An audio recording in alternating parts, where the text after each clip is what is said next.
sa panahon na social media ang pinakamalaking parte ng pang-araw-araw nating buhay. Nakakalungkot lang na lalo na sa ibang bansa, ang mostly na feature ay yung mga kung anumang negativities ng ating mga kababayan. Nandyan yung pagpapakamatay, utang, chismis, pagnanakaw, kahihiyan, at yan madalas ang nagbabiral.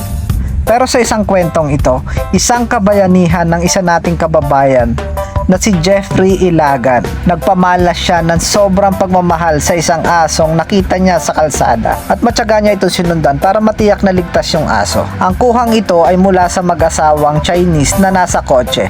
Makikitang sinusundan ni Jeffrey Ilagan ang aso para matiyak na ligtas ito at walang masamang mangyari sa kanya sa kalsada. Ayon sa kanyang kwento, sinundan niya ang aso hanggang Wan Chai sa ganap na 4:30 to 5:30 PM. Agad-agad niya itong dinala sa pagamutan at talaga namang ito ay umani ng samot-saring papuri sa mga local Chinese Hong Kongers. Alam naman natin na dito sa Hong Kong ay napakataas ng pagpapahalaga nila para sa kanilang mga pets. At ang pangyayaring ito ay hindi lang siya ang nakabenepisyo, kundi ang OFW communities ay tumaas din ang moral. Napakasarap makakita ng mga ganitong balita at maraming salamat sa iyo kabayan sa pagtaas ng dignidad ng ating bawat Pilipino. Stop darling, stop darling, stop.